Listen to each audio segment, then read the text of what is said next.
We are jumping into a cultural phenomenon that really, it fundamentally redefined the American sitcom landscape for over a decade. Today, we're focusing squarely on Cheers, but not just as, a collection of episode plots. This is more of a study in television history. Our sources for this give us an extensive look at this foundational sitcom, focusing on its historical context, its cultural significance, and the lasting influence it had over its remarkable 11-season run from 1982 to 1993. And you really have to understand that Cheers was so much more than just a simple bar setting. It was intentionally engineered to function as a genuine cultural nexus. The whole foundational premise, as it was written, was to create a space where a group of locals meet to drink, relax, socialize, and escape from their day-to-day issues. What's truly fascinating and what we're exploring is how this show, which started with such, well, dismal ratings, managed to overcome what was near certain cancellation and become one of television's most celebrated series. Exactly. So our mission today is to pull out the most crucial insights. We want to understand the show's difficult creation, the evolution of that iconic ensemble cast, and that includes the deeply sensitive story of how a real-life tragedy affected the series. And finally, how this seemingly light comedy was able to serve as a platform for some pretty significant, nuanced social themes that still resonate today. And to start, you have to look behind the curtain. Yeah. The show's creation was rooted in this dynamic mix of talents, Glenn and Les Charles and James Burrows. It was a trio that often referred to themselves, maybe a little tongue-in-cheek, as two Mormons and a Jew, which just sort of underscores the diverse background that came together to build this very specific world. And their original creative goal was incredibly ambitious. It wasn't about just crafting quick punchlines. It was about relationship dynamics, things that could sustain a decade of storytelling. The sources detail their intent to build the whole show around a classic Spencer Tracy Katharine Hepburn type relationship. For listeners who might not immediately get that reference, can you quickly unpack what that dynamic actually means and how it was applied to Sam and Diane? Certainly. That reference is not just about movie stars. It's a very specific romantic comedy trope. It's defined by constant, witty, combative dialogue and this deep-seated intellectual incompatibility that's really just masking a simmering sexual tension. You see, Sam Malone represented the average street-smart man, while Diane Chambers was the complete opposite. She was this sophisticated, highly educated force representing class and intellect, their conflict, their endless verbal sparring that was designed to be the engine of the entire show. So that oppositional energy was the core, no matter where they set it. And it's interesting that a bar wasn't their only choice. They actually considered several different locations before they settled on Boston, which seems inseparable from the show now. Early concepts included basing the show in, an old hotel or an inn? Something inspired by the British comedy Fawlty Towers. Yeah, that's right. And they even considered locations that would have given the show a completely different feel, places like Barstow, California, or Kansas City. But the decision to settle on the Boston bar concept was purely strategic, and it was influenced by a classic piece of media, the old radio program Duffy's Tavern. That's a fascinating link. So the genius of the bar setting, influenced by that radio show, was its built-in narrative mechanism, wasn't it? Precisely. It guaranteed a constant, natural stream of new characters and new stories walking right through that front door every week. Unlike a family home or an office, a bar just naturally attracts people from all walks of life. It guarantees that collision of classes and viewpoints they needed for that Tracy Hepburn dynamic to really work. And we even see them recycling some of those initial ideas later in the series. The sources note that an early concept involved a woman owning the bar. They dropped that for the pilot, obviously. But they used that exact thing later on when Rebecca Howe was introduced in season 6 to manage Cheers for the corporation. It shows a long memory in the writing room. It really does. And once they settled on Boston, they needed an external visual. This brings us to the location that became as iconic as the characters, the Bull and Finch pub. The creator, Glenn Charles, he literally just chose the place out of a Boston phone book. He picked a pub near Beacon Street that fit what they were looking for. And here's where one of the great stories of licensing history comes in. The owner of the pub, Tom Kershaw, he was approached to let the crew shoot exterior photos for reference, and he agreed, charging them what seemed like an astonishingly low price, just $1 for the rights to use the facade. That $1 transaction is, well, it's a legendary example of a risk-reward payout. While the creators got their visual anchor cheaply, the real bar's legacy just exploded. It was eventually renamed Cheers Beacon Hill and became a colossal tourist magnet.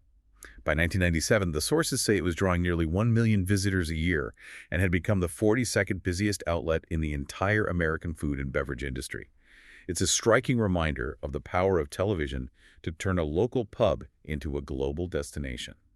But that incredible real-world success stands in stark contrast to the show's initial struggle. We often hear about the ratings roller coaster, but it really did start at rock bottom. When Cheers premiered in September 1982, it ranked a dismal 74th out of 77 shows.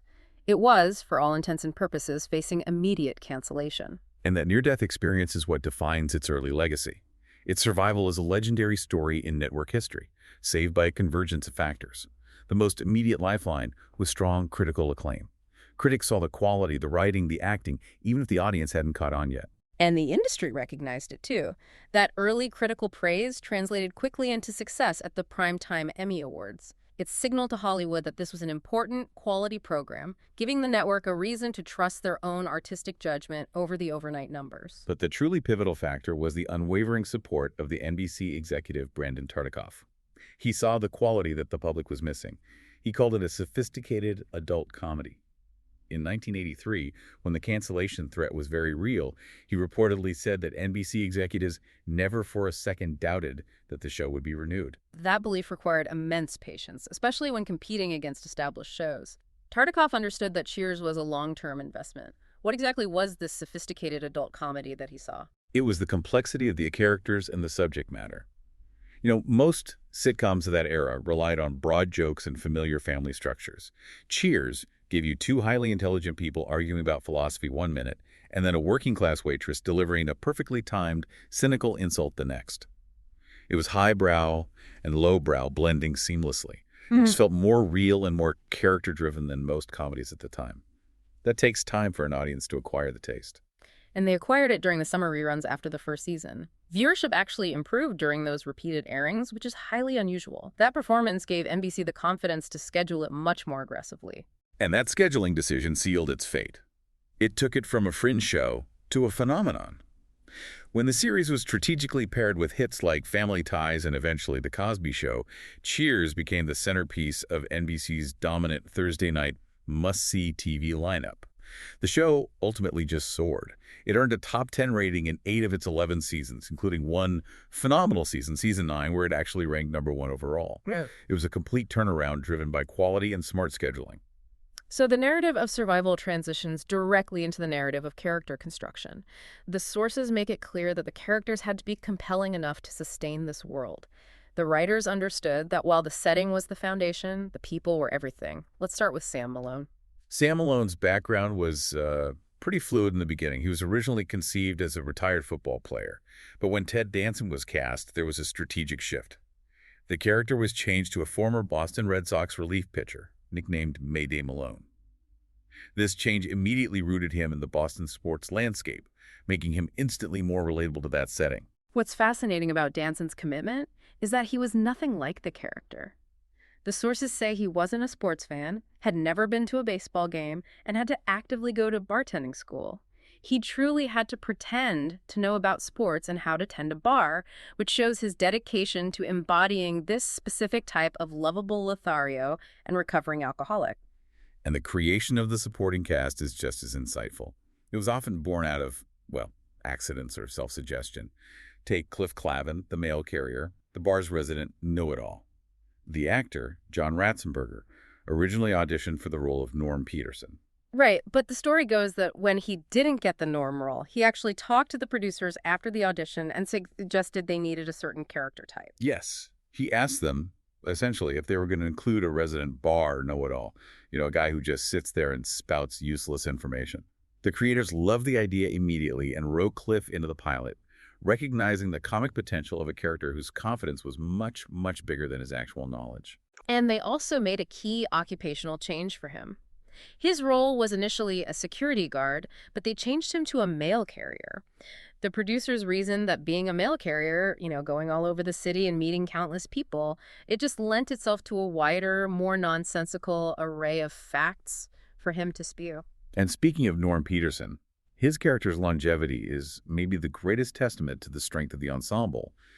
George Wendt originally auditioned for what was basically a non-role, a small one-word bit where he would be Diane's first customer, saying only the word beer. That's amazing. If they had stuck to that original plan, we would have lost one of the most recognizable figures in TV history. Fortunately, they saw the comic potential in Went's persona and expanded the character dramatically. Norm evolved from an unemployed accountant with a troubled marriage to a house painter and an interior decorator, constantly running from his never-seen wife, Vera. And maybe the greatest character arc, for a man whose whole existence revolved around the bar, was securing his dream job later in the series, tasting beer at a brewery. It was a beautiful full-circle moment for a character who started as a single-word joke. The female leads also experienced major development, particularly Carla Tortelli, the wisecracking, cynical waitress. The show seamlessly incorporated Rhea Perlman's real life into the fiction. She had 3 subsequent pregnancies written directly into the series, bringing her total number of on-screen children to 8 by the end. And Carla's storylines often veered into the dramatic, which really showed the show's capacity for dark humor. Her husband, Eddie Lebec, died in a very specific and bizarre ice show accident involving an ice resurfacer. The writers then complicated this dramatic loss even further by revealing that Eddie had been a bigamist, married to another woman who was pregnant when he died. This kind of complexity and tonal shift grief mixed with absurd betrayal was surprisingly typical for the series. And of course, the show had to completely reinvent its core romantic dynamic when Shelley Long, who played Diane, left after season 5. This led to the introduction of Rebecca Howe, played by Kirstie Alley, in season 6. Rebecca was positioned as the antithesis of Diane at first, starting as the strong, independent corporate manager who bought the bar from Sam. The shift in her character, though, is a classic example of the writing staff trying to recreate a dynamic that the audience craved. Initially, Sam relentlessly tried to seduce Rebecca, who was resistant and professionally focused. But as Sam regained ownership and the dynamic changed, Rebecca gradually devolved. Yeah. The sources describe her transition to becoming neurotic, insecure, and sexually frustrated, often failing in her pursuit of wealthy men. And the irony is palpable. As Rebecca became more desperate and less competent, Sam ironically lost interest in pursuing her. It completely reversed the energy of the bar. The tension shifted from the constant conflict of Sam and Diane to the persistent, unrequited chaos of Rebecca's life. Before we move on, we have to pause for a moment to respectfully address the major loss that profoundly affected the show: the death of Nicholas Colasanto, who played the beloved coach Ernie Pentuso. Colasanto suffered from a heart condition that had been diagnosed years before, but it worsened dramatically during the production of season 3. His physical deterioration became visible to his co-stars and the crew. His colleagues recounted how difficult it was to watch him during that period. They noted he was losing weight and visibly laboring to breathe during filming. He was hospitalized shortly before season 3 wrapped. Shelley Long and Rhea Perlman both reflected on the cast's collective denial about how serious his illness was, just because they wanted him to be okay. It was a very difficult period of shared, unspoken grief on the set. Colasanto passed away from a heart attack in February 1985. The writing staff had a crucial decision to make about how to handle the character's absence. They quickly decided against having Coach simply move away, arguing that Coach was too loyal to just abandon his friends like that. Right. And given that the actor's illness and death were public knowledge, they made the bold and respectful choice to handle the death openly in the story. This led to the introduction of Woody Boyd, played by Woody Harrelson, in the season 4 opener, Birth, Death, Love, and Rice. Woody was introduced as Coach's pen pal, meaning they exchanged pens, not letters, who arrives from Indiana, only to be told by Sam that Coach has passed away.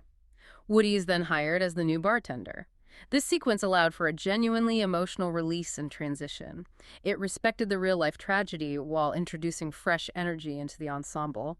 It was really a masterclass in navigating profound loss on screen. And that intimate feeling of the bar, despite the vast emotional landscape, was heavily dependent on the show's production style. This is an interesting element from the sources. Nearly all the action took place within the front bar, the pool room, or the office. The sources confirmed just how locked down that setting was. It took until the very first episode of the second season for a scene to happen outside the bar in Diane's apartment. That tight focus gave the show a very stage play feeling, reinforcing the idea that the bar was truly a contained universe. And that contained universe was meticulously controlled by director James Burrows. He directed an astounding 243 of the 270 episodes. Most of the shows were filmed before a live studio audience on Paramount Stage 25 in Hollywood, usually on Tuesday nights. Burrows' creative demands were significant, and they directly impacted the aesthetic quality we now associate with the show. Critically, he insisted on using expensive film stock rather than the cheaper videotape format that was becoming standard for many sitcoms at the time. This decision was crucial, especially since NBC and Paramount actually asked them to switch to videotape because of the poor initial ratings. They wanted to cut costs. But a test taping on videotape failed to capture the mood, and the experiment was quickly abandoned.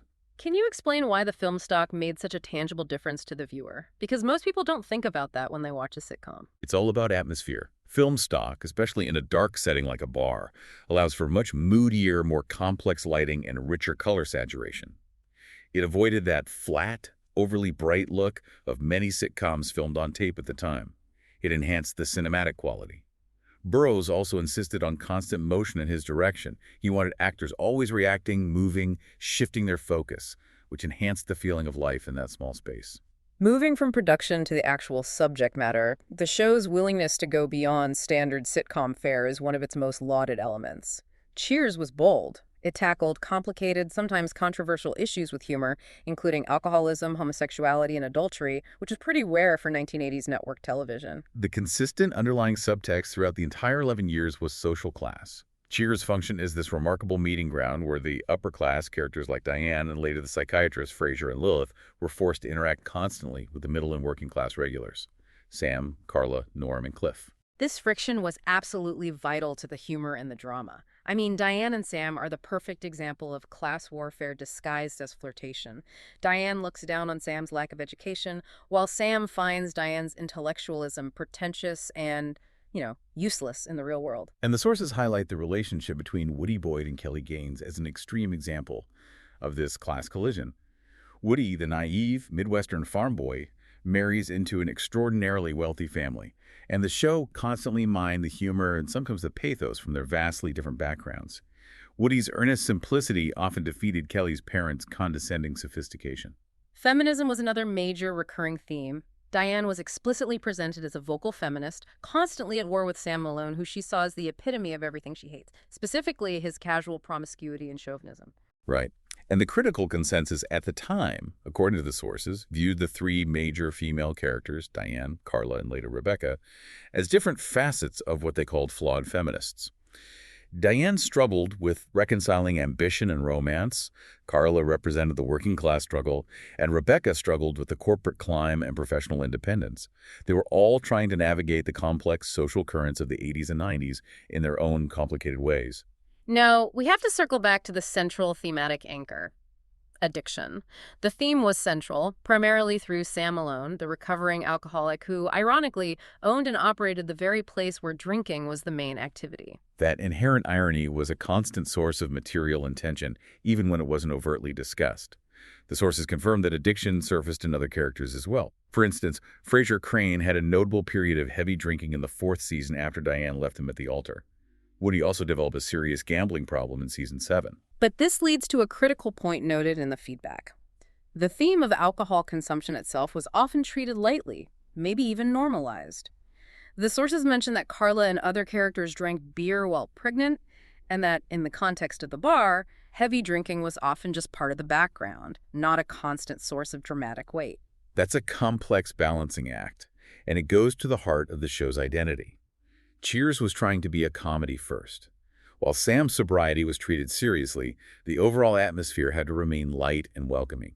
The presence of Frasier and Lilith, the psychiatrists, often allowed the writers to inject psychological depth, but ultimately they knew the audience tuned in for the comfort of the bar, not for a constant public service announcement.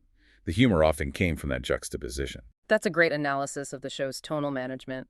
One final structural point on its enduring influence: its role in the rise of serialization in sitcoms.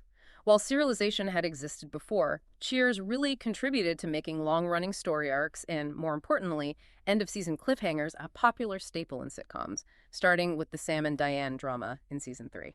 This is a powerful, if nuanced, legacy. One of the creators, Les Charles, actually expressed some regret over the trend that Cheers helped popularize. He felt that serialization, where you have to know the backstory, forces viewers to watch entire runs to understand the plot. Or, as he put it, if you missed the first episode or two, you were lost. It sounds like he missed the earlier era of television where you could just drop in on any episode and the plot would be self-contained. Exactly. He worried that serialization diminished the joy of the casual viewer. If you missed that critical season 4 cliffhanger where Sam calls Diane's fiancé a bozo, for instance, the emotional weight of their later interactions would be completely lost. He felt that the episodic nature of comedy was stronger for the medium, but once the relationship drama started delivering huge rating spikes, it became an irresistible commercial model that Cheers had essentially helped invent for the genre. Moving to the show's enormous cultural footprint, the critical acceptance we discussed earlier translated into staggering industry recognition. The sources note that Cheers received an astonishing 111 Primetime Emmy Award nominations, winning 28 times, including Outstanding Comedy Series 4 times. And the consistency of that praise is almost unmatched. Think about this. The show was nominated for Outstanding Comedy Series for all 11 seasons it was on the air. That level of sustained quality is monumental. Major publications consistently ranked it among the greatest TV shows ever. GQ magazine even voted it the greatest TV comedy of all time in a 2013 online competition. After more than a decade of that success, the series finale in May 1993 wasn't just a TV show ending. It was a true cultural event. The final episode, which ran for 98 minutes, became the most watched single TV episode of the entire 1990s in the U.S. The numbers are incredible. It drew an astounding 93 million viewers, capturing 64% of all viewers that night. To put that in perspective, in today's fragmented media landscape, a broadcast event capturing 64% of the audience is, well, it's virtually unimaginable. And NBC recognized the magnitude of what they had. They didn't just air the episode, they dedicated an entire night to the finale. It was like a civic ritual. This included a pre-game show hosted by Bob Costas, the triple-length episode, and then a special live broadcast of The Tonight Show with Jay Leno broadcasting live from the real Bull and Finch pub in Boston. The popularity of the characters ensured they would live on, and the spin-off strategy was immediate. The most successful continuation, of course, was Frasier. It followed Kelsey Grammer's Dr. Frasier Crane from Boston to Seattle, where he became a radio psychiatrist. And Frasier itself became a major multi-Emmy-winning phenomenon. And the sources note it was recently revived in 2023, with the character actually moving back to Boston, bringing the whole storyline full circle. Interestingly, the very first spin-off was actually The Tortellas, focusing on Carla's ex-husband, Nick, and his new wife, Loretta.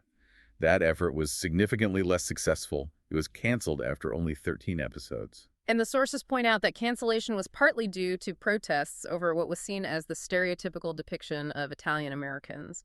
It shows that even a successful creative team can misfire when trying to translate supporting characters into leading roles.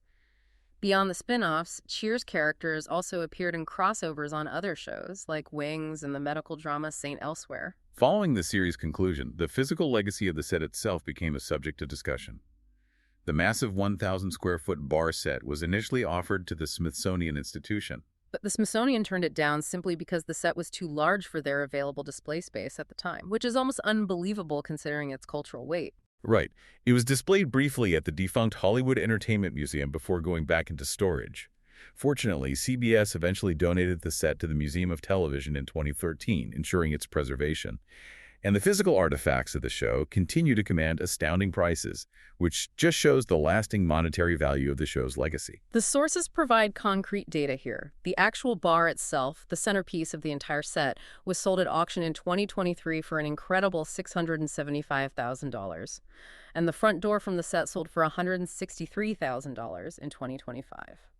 That is the price of nostalgia and lasting cultural impact. And that cultural footprint continues in modern media, often through subtle or obvious references. We see direct spoofing in shows like The Simpsons, which not only parodied the title sequence but also featured vocal role reprises from the principal cast in one episode. And a decade later, shows were still paying homage. How I Met Your Mother had an extended running gag where Barney was mistakenly called Swirly.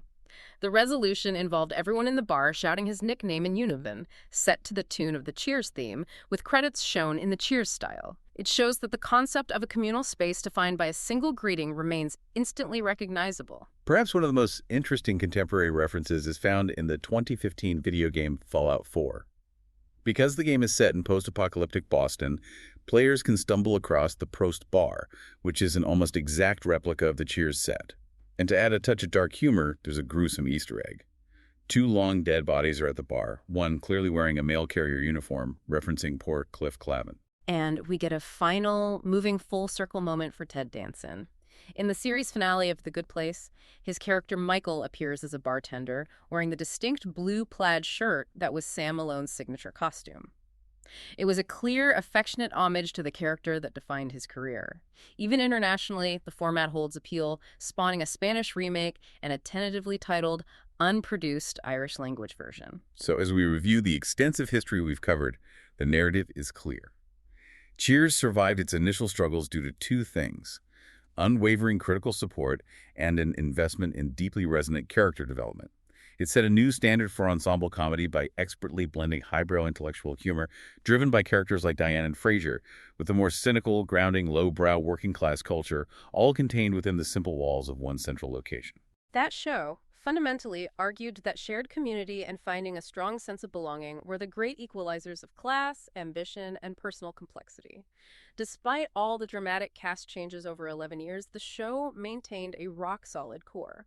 Sam Malone, Carla, and Norm Peterson were the only three characters who appeared in every single episode. This unparalleled stability in the core trio raises an important question that defines the show's legacy. In a world of increasing digital connection, has television or even physical reality ever managed to recreate that truly stable, welcoming third place where everyone genuinely knows your name? Thanks for listening.